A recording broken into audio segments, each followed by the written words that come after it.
혹시 양자 금융 시스템이라고 들어보셨어요? 줄여서 QFS라고도 불리는데요. 미래 금융의 판도를 완전히 바꿀 거라는 주장과 함께 정말 많은 궁금증을 낳고 있는 개념입니다. 그래서 오늘 이 자료들을 토대로 QFS가 대체 뭔지, 핵심 주장은 또 뭔지 간결하게 한번 파헤쳐 보겠습니다. 바로 시작하죠. 자, 본격적으로 들어가기 전에 이 질문 한번 던져볼게요. 우리가 아는 모든 금융활동의 중심에는 항상 은행이 있었잖아요. 그런데 만약 은행이라는 중간다리 없이 돈을 바로 주고받는 세상이 온다면 어떨까요? 바로 이런 상상에서 QFS 이야기가 출발하는 거죠. 오늘 우리가 함께 살펴볼 내용들인데요.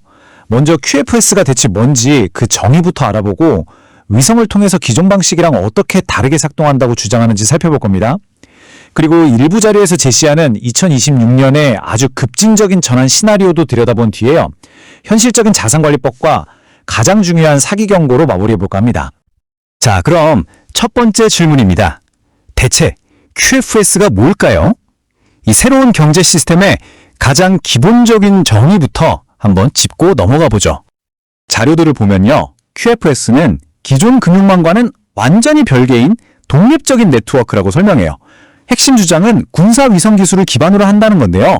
이걸 통해서 지연 시간이 전혀 없이 그리고 금 같은 실물 자산에 딱 가치가 고정된 돈으로 전 세계 어디서든 바로바로 거래가 가능해진다 뭐 이런 이야기입니다. 그렇다면 이 시스템이 기존 방식이랑 구체적으로 어떻게 다르다는 걸까요? 위성을 통한 새로운 규칙, 그 핵심적인 작동 원리가 뭔지 한번 살펴보죠. 자, 이 표를 보시면 차이가 확 느껴지실 거예요. 기존 시스템이 땅에 깔린 네트워크를 쓰잖아요. 근데 QFS는 위성을 써서 지연 시간이 아예 없다고 주장하고요. 또 은행에 의존하는 대신 독립적으로 움직이고 아이디랑 비밀번호 대신에 미래에 나올 생체 인식 모바일 앱으로만 접속한다고 하죠. 모든 면에서 근본적인 차이가 있다고 말하는 겁니다. 그렇다면 기존 은행들은 어떻게 되는 걸까요? 자료에서는 이렇게 말해요. 은행은 더 이상 금융의 중심이 아니라고요. 그저 QFS라는 초고속 고속도를 위해서 기존 화폐를 빠르게 전달하는 그냥 일종의 통로 역할만 하게 된다는 거죠. 그리고 이 변화, 이건 선택이 아니라고 합니다. 이 슬라이드의 문구가 딱 보여주죠. QFS라는 이 새로운 고속도로에 올라타지 못하는 은행은요, 아예 이 금융 생태계에서 완전히 배제될 거라는 정말 강력한 경고인세입니다. 자, 이제 좀 흥미로운 부분인데요. 일부 자료에서 아주 구체적으로 제시하는 2026년 대전환 타임라인을 한번 살펴볼게요. 근데 여기서 정말 중요한 거, 다시 한번 강조하지만 이건 검증된 사실이 아니고요. 어디까지나 이 자료들 속에 나오는 주장이란 점, 이거 꼭 기억하고 보셔야 합니다. 이 타임라인을 보면 와, 2026년 2월 정말 며칠 사이에 모든 게 급진적으로 일어나는 걸로 나와요. 1일에 QFS가 활성화되면서 소위 카발이라는 집단의 자산이 압류되고 4일에는 비상방송으로 숨겨진 진실이 공개된다고 합니다. 6일에는 NESA-라라, GSA-라가 시작되고 불과 11일 만에 모든 계좌가 퀀텀 그리드로 옮겨져서 부패가 완전히 사라진다니. 정말 영화 같은 시나리오죠. 방금 타임라인에 나왔던 NESA-라, GSA-라, 이게 대체 뭘까요? 자료에서는 이렇게 설명합니다. 전 세계적인 빚을 모두 없애주고 이른바 부패한 엘리트한테서 뺏은 자산을 기반으로 부를 다시 나눠서 원래 사람들이 도둑 맞았던 자산을 돌려주는 프로그램이라고요. 자, 그럼 이런 대전환이 만약 실제로 일어난다고 한번 가정해 볼게요. 그럼 우리는 이 과도기에 자산을 어떻게 관리해야 할까요? 자료에서는 브릿지, 그러니까 다리를 놓는 방식이라는 구체적인 방법을 알려줍니다. 문제는 바로 병목 현상이에요. 이게 무슨 말이냐면 내 지갑은 완전 최첨단 QFS로 바뀌었는데 내가 가는 동네 가게는 아직도 옛날 그 플라스틱 카드 긁는 단말기를 쓰고 있다는 거죠. 이 기술 격차, 이걸 어떻게 메꿀 수 있을까요? 그래서 나온 해결책이 바로 이 브리지 방식입니다. 방법은 아주 간단해요. 첫째, 내 자산 대부분은 안전한 QFS 지갑에 그대로 둡니다. 둘째, 당장 써야 할 생활비만큼만, 소액만요. 기존에 쓰던 은행 계좌 두세 군데로 옮겨놓는 거예요. 그리고 마지막으로 그 은행의 체크카드로 평소처럼 물건을 사는 거죠. 어때요? 아주 간단하죠? 근데 여기서 궁금한 게 있죠? 왜 굳이 은행 계좌를 여러 개 쓰라고 하는 걸까요? 바로 이 1만 달러라는 숫자 때문입니다. 자료에 따르면요, 기존 은행 시스템은 보통 한 달에 1만 달러가 넘는 돈이 오가면 감시를 하거나 제한을 거는 경향이 있대요. 그러니까 여러 계좌로 돈을 나눠서 옮기면 이런 제약을 피하면서 생활비를 편하게 쓸 수 있다는 일종의 꿀팁 같은 전략인 셈이죠. 자, 이제 오늘 내용 중에서 어쩌면 가장 중요한 부분일지도 모르겠습니다. 모든 자료에서 공통적으로 그리고 아주 강력하게 경고하는 바로 그 사기를 피하는 방법에 대해서 알아볼게요. 핵심은 딱 이 한 문장이에요. 정말 이것만 기억하셔도 됩니다. 만약 그들이 당신에게 돈을 요구한다면 그건 QFS가 아닙니다. 어떤 이유를 대든 자금을 받기 위해 먼저 수수료를 내라, 보증금이 필요하다 이런 말을 한다면 그건 그냥 100% 사기라는 겁니다. 자, 이런 것들이 바로 위험 신호입니다. 수수료 내라고 하는 거, 개인정보 입력하라는 이상한 웹사이트, 공식 발표도 없는데 벌써 나왔다고 하는 가짜 앱들, 그리고 돈이나 개인정보를 요구하는 텔레그램 그룹까지 자료들은 이 모든 게 단 하나의 예외도 없이 전부 사기라고 경고하고 있어요. 자료에서는 진짜 QFS로 들어가는 길은 웹사이트가 절대 아니라고 못을 박습니다. 대신에 나중에 공식적으로 공개될 생체인식 모바일 앱, 오직 이걸 통해서만 가능하다고 하죠. 그러니까 절대로 조급해하지 마시고 공식 발표를 차분히 기다리는 게 가장 안전한 방법입니다. 자, 오늘 우리는 이 양자 금융 시스템이라는 하나의 거대한 주장에 대해서 쭉 살펴봤습니다. 기술 혁신에 대한 어떤 기대감부터 정말 급진적인 사회 변화 시나리오, 그리고 그 이면에 숨어있는 아주 현실적인 사기 위험까지 다 짚어봤는데요. 이 정보들이 사실이든 아니든 한 가지는 분명해 보입니다. 금융의 미래는 우리가 지금 상상하는 것과는 전혀 다른 모습으로 다가오고 있다는 거죠. 그 미래 앞에서 우리는 과연 무엇을 생각하고 또 무엇을 준비해야 할까요? 양자금융 시스템, 바로 QFS죠. 요즘 정말 많은 이야기가 나오고 있는데요. 어쩌면 거대한 금융혁명의 서막일지도 모릅니다. 그래서 오늘 이 시간에는 관련 자료들을 토대로 이 QFS라는 게 도대체 뭔지, 그리고 이 새로운 시스템이 앞으로 우리의 금융생활을 어떻게 완전히 바꿔놓을 거라고 하는지 하나하나 자세히 들여다보겠습니다.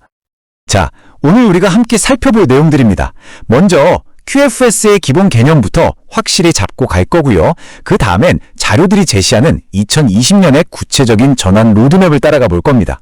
그리고 정말 중요한 거죠. 이 엄청난 과도기 속에서 내 자산을 어떻게 지킬 것인가, 특히 사기를 피하는 법, 마지막으로는 은행과 우리, 그러니까 개인의 역할이 어떻게 변하게 될지까지 짚어보도록 하겠습니다. 네, 그럼 첫 번째 주제부터 바로 시작해보죠. 이 자료들이 말하는 QFS, 양자금융 시스템의 핵심 개념은 과연 무엇일까요? 자료들에 따르면요, 이 QFS는 기존 시스템을 조금 개선하는 수준이 아니에요. 이건 완전히 새로운 판을 짜는 겁니다. 지금 은행들이 쓰는 지상 네트워크가 아니라 독립적인 군사위성 기술을 기반으로 한 완전히 새로운 금융 프레임워크라고 설명하고 있거든요. 바로 이 지점이 가장 큰 차이점이라고 할 수 있겠네요. 자, 이 표를 보시면 이게 단순한 기술 비교가 아니라는 걸 알 수 있습니다. 이건 금융의 패러다임이 통째로 바뀌는 거예요. 은행이 모든 걸 통제하던 빚을 기반으로 돌아가던 느린 시스템에서 이제는 금 같은 실물 자산이 뒷받침하는, 우리가 직접 통제하는 즉각적인 시스템으로 이동한다는 걸 의미하니까요. 자, 이제 정말 흥미로운 부분으로 넘어가 보겠습니다. 이 자료들이 제시하는 구체적인 타임라인인데요. 2026년 2월에 아주 극적인 사건들이 연달아 일어날 거라고 예고하고 있습니다. 이 타임라인을 한번 보세요. 변화의 속도가 그야말로 숨가쁘게 묘사되고 있죠. 2월 1일에 QFS가 딱 활성화되는 걸 시작으로 불과 며칠 뒤인 6일에는 내사라 개사라라는 프로그램을 통해서 전 세계적인 부채 탕감과 부의 재분배가 시작된다고 하니까요. 정말 혁명적인 스케줄이라고 할 수 있겠습니다. 그러니까 이 모든 변화가 가리키는 딱 하나의 핵심, 그건 바로 완전한 경제적 해방이라는 약속입니다. 자료들은 부패한 기득권으로부터 빼앗은 막대한 부가 다시 평범한 사람들에게로 돌아가는 말브레로 완전히 새로운 시대가 열린다고 이야기하고 있는 겁니다. 그런데 여기서 한 가지 궁금증이 생기죠. 세상은 아직 낡은 시스템으로 돌아가고 있는데 이 새로운 시스템을 당장 어떻게 쓸 수 있을까요? 바로 이 부분에 대해 자료들은 브릿지, 우리말로 하면 다리라고 불리는 아주 중요한 과도기 전략을 설명하고 있습니다. 문제는 바로 이 병목 현상이에요. 쉽게 말해 내 돈은 최첨단 QFS 지갑에 들어있는데 동네 가게 카드 단말기는 아직 옛날 방식이라는 거죠. 이 둘 사이의 간극을 이어줄 다리가 필요한 상황인 겁니다. 그리고 바로 이 브릿지 전략이 그 해법으로 제시됩니다. 아주 간단해요. 기존에 쓰던 은행 계좌를 일종의 임시 통로로만 쓰는 거죠. 내 자산 대부분은 가장 안전한 QFS에 그대로 두고 필요할 때마다 쓸 만큼의 돈만 살짝살짝 기존 계좌로 옮겨서 사용하는 방식입니다. 그런데 왜 굳이 계좌를 두세 개나 연결하라고 하는 걸까요? 자료에 따르면요. 기존 은행 시스템은 보통 한 달에 $10,000, 우리 돈으로 1,000만 원이 좀 넘는 금액이 오가면 감시를 하거나 제한을 걸기 때문이라고 해요. 그래서 여러 계좌로 돈을 나눠두면 이 과도기 동안 훨씬 자유롭게 자금을 운용할 수 있다는 거죠. 자, 그런데 이렇게 모든 게 바뀌는 혼란스러운 시기는요. 사기꾼들에게는 그야말로 대목입니다. 그래서 자료들은 이 사기 문제에 대해 정말 강력하게 경고하고 있어요. 이렇게 모든 게 불확실할 때 도대체 뭘 믿고 어떻게 내 자산을 지킬 수 있을까요? 다행히도 문서들은 아주 명확하고 간단한 규칙 딱 하나를 제시합니다. 네, 바로 이겁니다. 안전에 관해서는 이것 하나만 기억하셔도 돼요. 진짜 QFS는 당신의 자금에 접근하게 해주는 대가로 단 1원도 요구하지 않는다는 것. 만약 누군가 수수료든 뭐든 돈을 달라고 한다? 그건 100% 무조건 사기입니다. 그러니까 이런 신호들은 무조건 피하셔야 해요. 신분증이나 여권 정보를 요구하는 웹사이트, 돈을 주면 자금을 풀어주겠다는 사람, 정체불명의 앱이나 텔레그램 그룹들 전부 다 가짜입니다. 자료에서 말하는 진짜 공식 접속 방법은요, 오직 당신의 스마트폰에 깔릴 생체 인식으로 보호되는 공식 앱 하나뿐입니다. 그럼 만약에 QFS가 이렇게 독립적으로 돌아간다면 기존의 은행들은 다 어떻게 되는 걸까요? 이 자료들에 따르면 은행의 역할은 이제 영원히 바뀔 운명이라고 합니다. 한마디로 은행은 더 이상 금융세계의 주인이 아니게 됩니다. 모든 권력을 잃고 QFS라는 거대한 금융 고속도로를 이용하는 수많은 사용자 중 하나가 될 뿐이라고 묘사돼요. 시스템을 소유하고 통제하는 게 아니라 그저 이용만 하게 되는 거죠. 은행에게 주어진 선택지는 아주 간단합니다. 이 새로운 고속도로에 접속하던가 아니면 금융 시스템에서 완전히 도태되던가. QFS 네트워크에 연결하는 건 새로운 경제 시스템에서 살아남기 위한 필수 조건으로 그려지고 있습니다. 그렇다면 우리의 역할은 어떻게 바뀔까요? 이제 금융의 권력이 바로 우리 개인에게로 넘어옵니다. 더 이상 은행 창고를 찾아갈 필요 없이 내 손안에 있는 이 스마트 기기를 통해서 직접 내 모든 자산을 관리하는 시대가 온다는 것이죠. 그리고 이 모든 이야기는 우리에게 마지막 질문 하나를 던집니다. 이 자료들이 그리는 새로운 세상은 엄청난 금융의 자유를 약속하는 동시에 그 모든 것을 지켜야 할 책임 또한 온전히 우리 각자에게 맡기고 있습니다. 과연 우리는 우리 스스로가 자신의 은행이 될 준비가 되어 있을까요? 자, 오늘은 양자 금융 시스템 QFS에 대해 한번 깊이 들어가 보려고 합니다. 저희가 여러 온라인 자료들을 쭉 훑어보면서 이 흥미로운 개념을 정리해봤습니다. 만약에 말이죠, 우리가 쓰는 은행이랑은 아예 상관없는 완전히 새로운 금융 시스템이 있다면 어떨까요? 바로 이 질문에서부터 QFS 이야기가 시작됩니다. 과연 어떤 모습일지 상상이 되시나요? 자, 그럼 본격적으로 한번 들어가 보죠. 여러 자료에서 말하는 이 양자 금융 시스템 QFS라는 게 도대체 뭘까요? 일단 자료들이 한결같이 강조하는 게 있어요. QFS는요, 지금 우리가 쓰는 시스템을 그냥 업그레이드한 게 아니라는 거예요. 이건 완전히 다른 기술을 기반으로 새로 만들어진, 그러니까 아예 별개의 독립적인 금융망이라는 거죠. 이 둘의 차이점이 정말 극명하게 드러나는데요. 보세요. 지금 시스템은 땅에 깔린 네트워크를 쓰고 빚을 기반으로 돌아가잖아요. 그런데 QFS는 인공위성 네트워크를 쓰고 금 같은 실물 자산이 그 가치를 보증한다고 합니다. 바로 이 지점에서 근본적인 차이가 생기는 거죠. 지지자들은 이게 핵심이라고 말하고요. 접속 방식도 완전히 달라진다고 해요. 우리가 흔히 하듯이 웹사이트 들어가서 아이디 비밀번호 치는 게 아니고요. 앞으로 나올 모바일 앱에서 그냥 내 스마트폰에 있는 지문인식 같은 걸로 바로 접속한다는 거예요. 훨씬 안전하고 간편해진다는 구상이죠. 근데 여기서 딱 궁금한 게 생기죠. 아니, 은행이랑 완전히 분리되어 있다면서요? 그럼 당장 가게 가서 물건 살 땐 돈을 어떻게 쓰라는 걸까요? 이 문제에 대해서 자료들은 다리, 즉 브릿지라는 일종의 과도기적인 방법을 설명하고 있습니다. 문제가 뭐냐면 바로 병목 현상이 생긴다는 겁니다. QFS는 최첨단인데 우리가 가는 가게들은 여전히 옛날 카드 단말기를 쓰잖아요. 그러니까 QFS 앱에서 바로 삑 하고 결제할 수가 없는 거죠. 처음에는요. 그래서 나온 해결책이 바로 이 다리입니다. 어떻게 하냐면요. 일단 내 자산 대부분은 안전한 QFS 앱 안에 그대로 둬요. 그리고 내가 원래 쓰던 은행 계좌 2-3개를 QFS 지갑에 연결하는 거죠. 그러고 나서 매일 쓸 돈, 필요한 만큼만 QFS에서 그 은행 계좌로 조금씩 옮겨서 쓰는 방식입니다. 여기서 되게 구체적인 숫자까지 나와서 흥미로운데요. 자료들을 보면 지금 쓰고 있는 금융 시스템의 감시를 피하려면 연결된 계좌 하나당 매달 1만 달러, 딱 이 금액 이하로만 옮기라고 조언하고 있습니다. 자, 이제부터는 스케일이 훨씬 더 커집니다. 일부 자료에서는요, 이 QFS를 그냥 새로운 금융 시스템 정도로만 보지 않아요. 이건 거대한 사회 변화의 시작점이라는 거죠. 그리고 그들이 제시하는 타임라인이 정말 좀 충격적입니다. 한번 같이 보실까요? 자, 이 타임라인을 보면요. 2026년 2월 1일에 QFS가 공식적으로 활성화되면서 소위 카발 엘리트라는 집단의 자산을 대규모로 압수하기 시작한대요. 그리고 불과 며칠 뒤인 4일에는 비상 방송 시스템이 가동돼서 숨겨진 진실들을 폭로하고 6일에는 내사라 개사라, 그러니까 전 세계적인 부채 탕감이랑 부의 재분배가 시작된다고 합니다. 그리고 11일에는 모든 금융계좌가 퀀텀 그리드로 옮겨가면서 마무리가 되고요. 정말 단 며칠 사이에 엄청난 일들이 벌어지는 거죠. 그러면 그 내사라 개사라라는 프로그램이 대체 뭐냐? 자료에 따르면 이건 전 세계적인 부채를 싹 다 없애주고 도둑 맞았던 재산을 사람들에게 돌려줘서 부를 다시 나누는 프로그램이라고 해요. 금융 시스템의 부패를 뿌리 뽑는다는 거죠. 재원은 어디서 나오냐고요? 바로 그 부패한 엘리트들한테서 압수한 자산으로 이 모든 걸 한다는 겁니다. 말 그대로 거대한 경제 리셋인 셈이죠.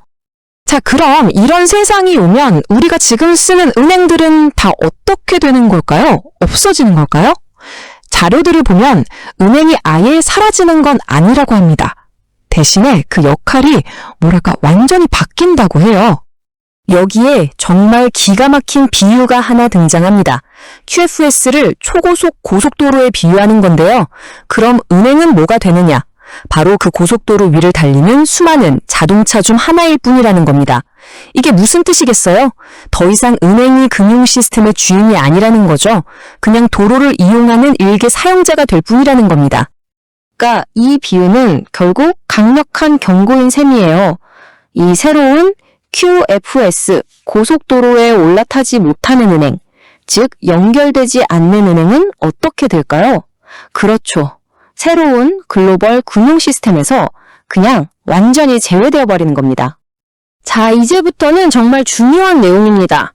저희가 본 모든 자료에서 공통적으로 그리고 아주 시긋하게 경고하는 메시지가 하나 있었어요. 이 주제에 관심이 있다면 이건 꼭 아셔야 합니다. 바로 QFS를 사칭하는 사기들에 대한 경고입니다. 자료들이 제시하는 위험 신호들이 몇 가지 있는데요. 첫째, 돈을 받으려면 수수료를 내라고 한다? 이건 무조건 조심해야 합니다. 둘째, 여권이나 신분증 정보를 요구하는 웹사이트가 있다면 그것도 의심해 봐야 하고요. 셋째, 공식이라고 주장하는 이상한 앱이나 텔레그램 그룹들, 이것도 마찬가지입니다. 마지막으로 QFS랑 비슷하다거나 더 좋은 대안이라고 말하는 것도 일단 경계하라고 하네요. 이 모든 걸 관통하는 딱 한 문장이 있습니다. 한 자료에 나온 말인데요. 정말 이것만 기억하시면 될 것 같아요. 만약 그들이 당신에게 돈을 요구한다면 그건 QFS가 아닙니다. 이보다 더 간단하고 확실한 사기 감별법이 있을까요? 결국 이 QFS라는 개념을 들여다보는 건 우리에게 마지막으로 이런 질문을 던지는 것 같아요. 이렇게 수많은 디지털 기술과 약속들이 쏟아져 나오는 세상에서 우리는 과연 무엇이 진짜 세상을 바꿀 혁신이고 또 무엇이 그럴듯하게 포장된 속임수인지 어떻게 구별할 수 있을까요? 오늘 저희가 정리해드린 내용이 여러분께서 스스로 판단하시는데 조금이나마 도움이 되었으면 좋겠습니다. 안녕하세요. 오늘 좀 엄청난 이야기를 해보려고 하는데요. 기존의 금융 시스템이 통째로 사라지고 양자 금융 시스템, 줄여서 QFS라는 완전히 새로운 체계가 들어선다는 주장에 담긴 자료들을 한번 깊게 파헤쳐보겠습니다. 자, 한번 상상해보세요. 우리가 매일 쓰는 돈, 은행, 카드 시스템이 말 그대로 하룻밤 사이에 완전히 다른 걸로 바뀐다? 바로 이런 거대한 변화에 대한 이야기가 오늘 우리가 살펴볼 자료들의 핵심 내용입니다. 그래서 오늘은 이런 순서로 한번 파헤쳐 볼 겁니다. 도대체 이 새로운 금융 시스템의 정체는 뭔지, 그리고 이 대전환이 언제, 어떻게 일어나는지, 그 속에서 우리는 어떻게 살아야 하고, 은행은 또 어떻게 바뀌는지, 마지막으로 가장 중요한 거죠. 어떻게 내 자산을 안전하게 지킬 수 있는지까지요. 그럼 첫 번째, 새로운 금융 시스템. 이 소스 자료들이 말하는 QFS가 과연 뭔지부터 알아보겠습니다. 자료에 따르면 QFS는 이런 겁니다. 일단 위성을 기반으로 해요. 그래서 기존의 땅에 깔린 네트워크랑은 아예 분리되어 있고요. 중앙은행의 통제도 받지 않습니다. 그리고 모든 거래는 실물 자산, 그러니까 금 같은 걸 기반으로 즉각적이고 아주 안전하게 이루어진다고 설명하고 있습니다. 두 시스템의 차이가 정말 하늘과 땅 차이인데요. 지금 우리가 쓰는 시스템이 지상망이랑 은행에 의존하는 사실상 빚을 기반으로 한 돈이잖아요. 근데 QFS는 위성망으로 독립적으로 돌아가는 실물 자산 기반 시스템이라는 겁니다. 그리고 자료들이 가장 강조하는 차이점, 바로 거래 지연이 전혀 없다는 점이에요. 자, 이제부터가 정말 흥미진진한 부분입니다. 소스 자료들이 콕 집어서 2026년에 이런 일들이 벌어질 거라고 주장하는 구체적인 대전환 타임라인을 한번 보시죠. 자료에 따르면 2026년 일정이 정말 숨가쁘게 돌아갑니다. 1월 말에 디지털 네트워크가 바뀌기 시작해서 2월 1일에는 QFS가 공식적으로 딱 켜지고 자료에서 카발이라고 부르는 특정 집단의 자산을 압수하기 시작한대요. 그리고 4일엔 비상방송이, 6일엔 대규모 부채 탕감 프로그램이 시작되고 11일에는 모든 계좌가 퀀텀 그리드라는 새 시스템으로 옮겨간다고 합니다. 마지막으로 17일에는 매드베드라는 시스템까지 활성화된다고 하네요. 방금 타임라인에서 좀 낯선 용어들이 나왔죠? EBS랑 내사라/개사라. 이게 뭐냐면요. EBS는 비상방송 시스템인데 자료에 따르면 소위 화이트햇 작전이라는 진실폭로 방송을 전 세계에 내보내는 거라고 하고요. 그리고 내사라/개사라는 그렇게 압수한 자산을 가지고 전 세계 사람들 빚을 없애주고 부를 다시 나눠주는 프로그램이라고 설명되어 있습니다. 자, 그럼 이렇게 세상이 뒤집히는 와중에 우리, 그러니까 여러분의 삶은 대체 어떻게 되는 걸까요? 이 혼란한 전환기를 어떻게 헤쳐나가야 하는지 그 사용자 안내서를 한번 살펴보겠습니다. 자료들이 딱 짚어내는 핵심 문제가 있어요. 바로 병목 현상이라는 건데요. 이게 뭐냐면 생각해보세요. 내 휴대폰에는 최첨단 QFS 앱이 있는데 당장 동네마트 계산대는 옛날 카드 단말기를 쓰고 있는 거죠. 바로 이 기술 격차 때문에 과도기에 큰 어려움이 생길 거라고 합니다.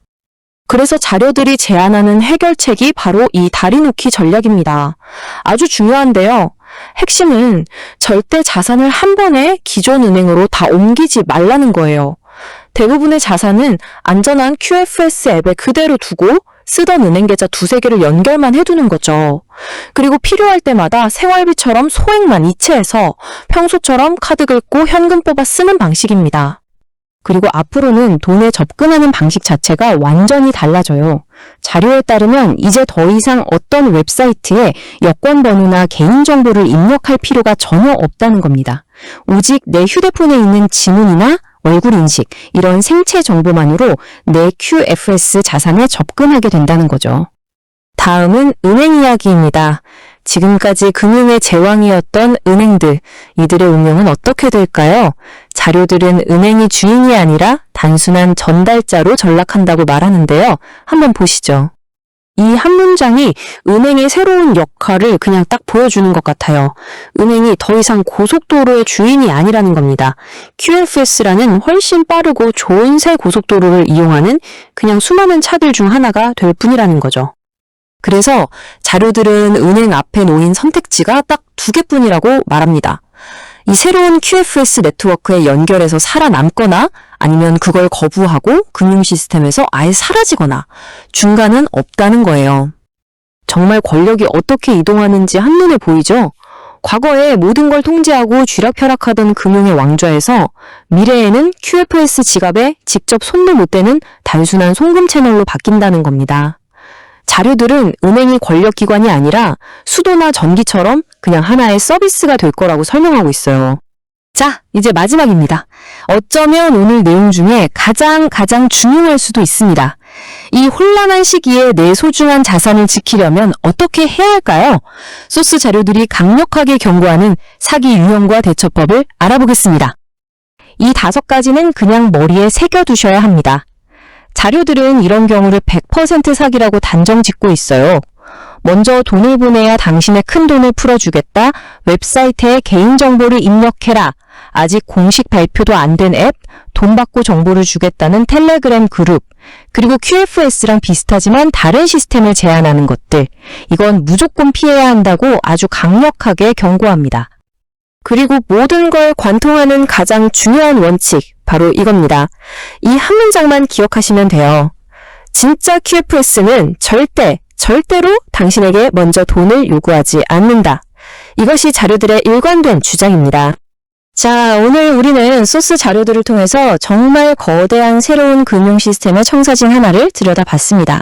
하지만 이게 정말 다가올 미래에 진짜 설계도일지 아니면 그저 화려한 디지털 신기루일지는 아직 아무도 모르죠. 자료들은 분명한 길을 제시하고 있지만 그 길의 끝에 무엇이 있을지는 결국 우리 모두의 눈으로 직접 확인해야 할 겁니다. 오늘 우리가 살펴볼 자료, 바로 양자 금융 시스템, QFS라고 불리는 건데요. 와, 이게 뭐냐면요. 지금 우리가 아는 경제 질서를 그냥 통째로 뒤엎을 수도 있다. 뭐 이런 주장을 담고 있는 아주 흥미로운 개념입니다. 자, 이런 질문 한번 던져볼게요. 만약에 전 세계 경제가 갑자기 리셋된다면 어떨까요? 오늘 우리가 다룰 자료들이 바로 이 엄청난 질문에서부터 시작하거든요. 대체 어떤 내용인지 지금부터 저랑 같이 한번 따라가 보시죠. 자, 그래서 오늘은 크게 5가지를 짚어볼 겁니다. 첫째, 이 새로운 금융 시스템이 도대체 뭔지. 둘째, 정말 드라마틱한 대전환 타임라인이거든요. 그것도 살펴볼 거고요. 셋째, 그럼 기존 은행들은 어떻게 되는 건지. 넷째, 우리 같은 개인들은 자산을 어떻게 다뤄야 하는지. 그리고 마지막으로, 이거 진짜 중요한데, 관련 사기를 어떻게 피할 수 있는지까지 차근차근 알아보겠습니다. 좋습니다. 그럼 첫 번째 주제부터 바로 들어가 보죠. 도대체 양자 금융 시스템이라는 게 뭘까요? 이 자료들에서는 이걸 어떻게 정의하고 있는지 한번 보시죠. 이 자료들을 보니까요. QFS의 가장 큰 특징은 이거예요. 기존 은행 시스템의 통제에서 완전히 벗어났다는 거. 한마디로 독립적인 금융 시스템이라는 거죠. 그럼 뭘로 돌아가느냐? 바로 위성 기술을 기반으로 한대요. 그래서 이걸로 전 세계 어디서든 아주 즉각적이고 또 안전하게 거래를 할 수 있게 만드는 게 목표라고 합니다. 와, 여기 이 비교표를 좀 보세요. 차이가 정말 극명하죠? 기존 시스템은 우리가 아는 것처럼 지상 네트워크 기반이라 거래가 느릴 때가 있잖아요. 근데 이 퀀텀 시스템은 군사 위성 네트워크를 써서 지연 시간이 아예 없는, 그러니까 즉각적인 거래를 목표로 한대요.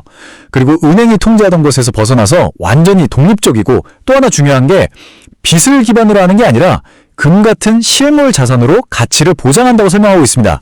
완전히 다른 세상 이야기 같죠? 아니, 그럼 이런 엄청난 시스템이 도대체 언제 어떻게 도입된다는 걸까요? 궁금하시죠? 자, 두 번째 파트입니다. 이 자료들이 아주 구체적이고 정말 영화 같은 2026년의 타임라인을 제시하고 있거든요. 지금부터 그걸 한번 파헤쳐 보겠습니다. 여기서 우리가 기억해야 할 건 이 변화가 뭐 천천히 일부 지역에서만 일어나는 게 아니라는 점이에요. 핵심은 뭐냐? 바로 전 세계적으로 동시에 그리고 아주 빠르게 진행되는 말 그대로 거대한 전환이라는 겁니다. 자, 이 타임라인 좀 보세요. 정말 무슨 SF 영화 시나리오 같지 않나요? 2월 1일에 QFS가 딱 활성화되면서 카발 엘리트라고 불리는 세력의 자산이 압수되기 시작한대요. 그리고 며칠 뒤인 4일에는 비상방송 시스템 EBS가 가동되면서 숨겨졌던 진실들이 쫙 폭로된다고 하고요. 6일에는 내사라 개사라라는 게 시작돼서 전 세계적인 빚을 탕감해주고 11일에는 모든 사람들의 계정이 부패가 원천적으로 불가능하다는 퀀텀 그리드로 옮겨진다고 합니다. 그리고 대망의 17일 매드베드라는 최첨단 치유 기술이 205개국에 보급되면서 진짜 새로운 시대가 열린다고 예측하고 있어요. 와, 정말 상상 초월의 주장들이죠. 자, 그럼 이런 세상이 온다면 우리가 알던 은행들은 다 어떻게 되는 걸까요? 망하는 걸까요? 세 번째 파트에서는 바로 이 전통적인 은행들의 새로운 역할에 대해서 한번 알아보겠습니다. 이 자료들이 아주 재미있는 비유를 하는데요. QFS를 초고속 고속도로라고 생각해 보세요. 여기서 진짜 중요한 건 은행이 더 이상 이 고속도로의 주인이 아니라는 거예요. 그냥 그 위를 달리는 수많은 차들 중 하나, 즉 이용객일 뿐이라는 거죠. 그리고 이 문장이 그 의미를 아주 확실하게 보여주죠. 이 고속도로에 연결되지 않은 은행은 양자금융 시스템에서 제외될 것이다. 그럼 뭐예요? 이 새로운 시스템에 접속하는 건 선택사항이 아니라 은행 입장에서는 그야말로 생존이 걸린 필수 조건이다. 이렇게 말하고 있는 겁니다. 자, 그럼 이제 우리 얘기로 돌아와서요. 이 거대한 변화의 시기에 우리 같은 보통 사람들은 어떻게 해야 할까요? 네 번째 파트에서는요. 바로 내 QFS 지갑, 이걸 어떻게 써야 하는지에 대한 구체적인 가이드를 한번 살펴보겠습니다. 근데 여기서 아주 현실적인 문제가 하나 딱 생깁니다. 바로 병목 현상이라는 건데요. 생각해보세요. 내 QFS 지갑에 돈이 아무리 많아도 내가 가는 동네 가게나 카페는 아직 옛날 카드 단말기를 쓸 거 아니에요. 그럼 당장 돈을 쓸 수가 없는 거죠. 되게 난감하겠죠? 그래서 이 자료들이 과도기적인 해결책으로 브릿지, 그러니까 다리 역할을 하는 방법을 제안해요. 방법은 간단합니다. 일단 내 자산 대부분은 가장 안전한 QFS 앱에 그대로 둬요. 그리고 딱 쓸 만큼만, 필요한 돈만 기존 은행 계좌로 옮기는 거죠. 마지막으로 그 옮긴 돈으로 평소처럼 체크카드를 긁어서 쓰는 겁니다. 이해되시죠? 그런데 문제가 또 있습니다. 바로 기존 은행 시스템이 걸어놓은 월 10,000달러라는 이체 한도예요. 딱 10,000달러까지만 옮길 수 있다는 건데 그럼 이 한도는 또 어떻게 해결해야 할까요? 그래서 자료들이 이런 전략을 추천합니다. 일단 아까 말했듯이 내 큰 돈은 무조건 안전한 QFS 앱에 놔두고요. 그리고 한두 개가 아니라 한 두세 개 정도의 다른 은행 계좌를 내 QFS 지갑에 미리 연결해 두는 거예요. 그러고 나서 돈이 필요할 때마다 각 계좌로 10,000달러씩 쪼개서 이체하는 거죠. 이러면 한 은행의 월 한도를 실질적으로 넘어설 수 있다. 뭐 이런 논리입니다. 자, 이제 마지막 순서인데요. 어쩌면 오늘 내용 중에 가장 중요할 수도 있습니다. 이런 새로운 개념이 나올 때 꼭 따라붙는 게 있잖아요. 바로 사기입니다. 이 자료들에서도 굉장히 강력하게 경고하고 있거든요. 어떤 사기 수법이 있고 어떻게 피하는지 알아보겠습니다. 그럼 QFS를 사칭하는 사기, 우리는 이걸 어떻게 딱 알아보고 피할 수 있을까요? 자료에서 말하는 위험 신호, 즉 레드 플래그는 아주 명확해요. 이 네 가지만 꼭 기억하세요. 첫째, 당신 돈을 찾아주겠다면서 수수료나 다른 돈을 요구한다? 무조건 사기입니다. 둘째, 웹사이트에서 갑자기 여권이나 신분증 같은 민감한 개인정보를 달라 그런다? 의심해야 합니다.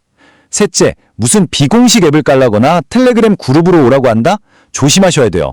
마지막으로 내 스마트폰에 있는 지문이나 얼굴 인식 같은 생체 인식이 아니라 다른 방식으로 접속하라고 한다? 이것도 위험 신호입니다. 그러니까 결론은 딱 이겁니다. 아주 간단해요. 만약 그들이 당신에게 돈을 요구한다면 그건 QFS가 아닙니다. 이 한 문장만 절대로 잊지 말라고 자료들에서 계속해서 강조하고 있어요. 자, 오늘 우리가 함께 들여다본 이 이야기, 여러분은 어떻게 들으셨나요? 이것이 정말 다가올 금융혁명의 설계도일까요? 아니면 우리의 희망과 불안을 먹고 자라는 아주 정교하게 만들어진 현대판 신화일까요? 그 판단은 오늘 이 이야기를 들으신 여러분 각자의 몫으로 남겨두겠습니다.